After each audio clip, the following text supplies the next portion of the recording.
Oh, man. I'm really bad at this.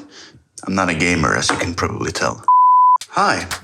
If you remember the last video that I put out on YouTube about my homemade mini laptop, you will now recognize some changes. And I'll go over them in this little video, which is an update on the Raspberry Pi powered mini laptop. So just like last time, the computer looks like this. It's inside of this box right here. It is the same computer as last time, but I've almost torn the whole thing apart and put it back together again to be able to add some more features to it, which I will show you now. So as you can see, something that I haven't found a better solution for is this little chain right here holding up the screen or the display. That is something I have been working on for a while, trying to figure out, but it's quite hard because it's quite heavy. And so I had to figure it out for now, or maybe forever. I'll just go with this solution right here. The laptop now has its own power adapter, which is this one. And this power cord right here, which you can see, if I can get the focus right, you can see it's soldered in an angle. That is because when typing on the keyboard, the cable would be in the way. So what is new with this computer now from last time? Well, there's a few things. The last version that I made, or the previous build, had a hole right here with a cable coming out so that you could charge the keyboard, and that cable is still there, but the hole is now gone. Also, you can see this panel is black. I've changed the whole thing. So what does this button do? Well, now, the reason I wanted to change this thing is because if you watched my last video, you will probably remember that I said that this computer cannot charge and be used at the same time. And it still can't, but the big change now is that it can run directly from the power adapter. So you can choose whether to run it on battery or the power adapter. And that was what pretty much rendered this computer useless with the previous version, because it had to be fully charged to be able to use it, because it could only run from battery. This button still turns on the display, and now what I can try to do first is to turn on the computer from the battery power, which is what this button does. So here it is. It's now running from battery power, as you can see. To switch this over to receive power from the power cord right now, what I have to do is, with the battery power turned to on, I have to turn the external power to on, then I can turn the battery power to off. And it's now running from the power cord, and it can be used for as long as you want. It is worth noting that, of course, the display is still receiving its power from the battery, the internal battery. That is because this, the charger and this cable and the whole thing, it's not able to provide both the Raspberry Pi, which is inside here, and the display with power at the same time. That will result in the Raspberry Pi not wanting to boot because it detects under voltage. There is really only one way to power the screen, and that is through the battery. So it's not an infinite amount of time, but I have been using this computer or at least had it on for for more than half a day, and the battery was still not out of power. The external power button is also the button which charges the battery. So when it's set into that position, it charges the battery. You can see now there's actually just 2 USB ports. The previous version had 3 USB ports. And what's the reason for that?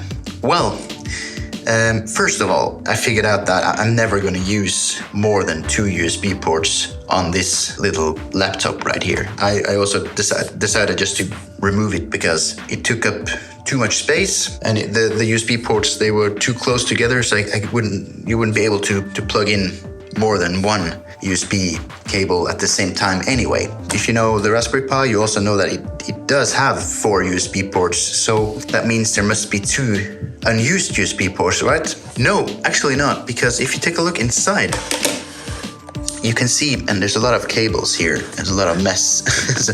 so that hasn't changed. That's actually just, I'm going to remove that for now. That is just a power cable in case I want to power the thing from another external power bank. Anyway, look at this.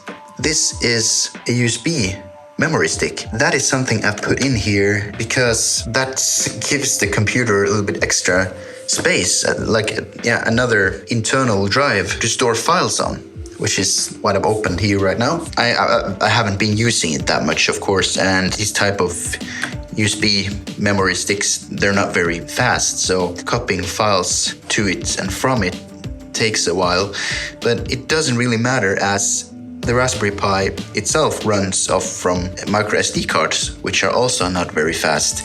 So this isn't a fast computer in that sense. Just like last time, there is still this orange cable right here, which can charge the keyboard. It's not something that I'm using very much. It doesn't really need to charge very often. You can see there's also a speaker here right now. I'm going to demonstrate it later. It isn't the perfect solution. It's not, because it seems like it's not getting enough power. It doesn't provide enough volume. So that's a problem. So it's not a really, I was thinking of removing it again, but it doesn't take up much space, so I just let it be there. Also, you can see now there are magnets just taped to the back of this keyboard so that it would more easily be held in place. So, what am I using this computer for? Not that much, really. Just like I talked about last time, it's more of a novelty than it actually has any use. I mean, it's very funny to, when in meetings and such, just take this thing up from my bag and just put it on the table and start typing on it. People will laugh at it and look at it, and it's funny in that sense.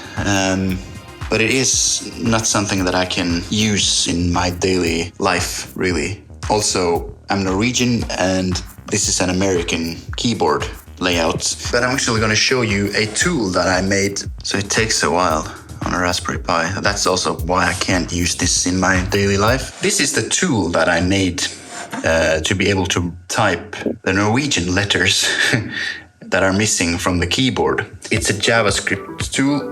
So as you can see, this is a tiny little explanation about what's going on. So to be able to type this one, which is A, that's how it's pronounced, A, you have to type A, E, dash, dash, and it becomes A. So what I would usually do when typing on this thing is just typing straight into this box right here, and whenever I need these 3 letters, I'll just type that this one is O, dash, dash, right? And then I will just copy it from here and into whatever that I'm gonna do. But of course, that's very inconvenient. But I made it just for it to be there, so that when I need it, if I need it, it's there. Also, I found this little red mouse right here, which I find is very convenient to use. I just plug it into the USB 2 port, because just like last time, there's one USB 3.1 and one USB 2 port. So then I can actually play games on it. I'm not really a gamer, but I figured it's quite funny to actually play Doom. So here it is. So that's actually what I've been doing the most on this thing, playing Doom. Load game, for example, this one, and I can just walk around here and oh my god. Oh, man. I'm really bad at this. I'm not a gamer, as you can probably tell. But yeah, that's very funny. Also, the one problem is that the screen is a bit too dark. So yeah, I'm just gonna quit without saving. Yeah. What you probably remember from last time was this laptop was also running an emulation of Windows 98. Unfortunately, that is something I haven't managed to get working on this computer now that it's running Ubuntu. It's probably possible to do it. It's still Linux, and but I just haven't figured it out yet. So, but I'm not 100% sure if I'm going to install Windows 98 on it, because it's pretty useless. There's almost nothing. Okay, listen to this. Yeah, almost nothing. You can't almost hear a damn thing.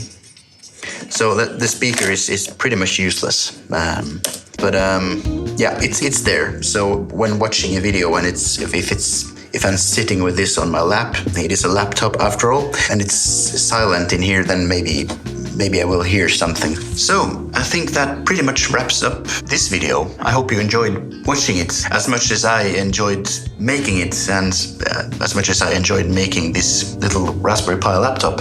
If there's anything else that I haven't covered that you would want me to talk about regarding this computer, just leave a comment in the comment section, and I'll try to answer them, or maybe make a new video. Yeah, so thanks for watching.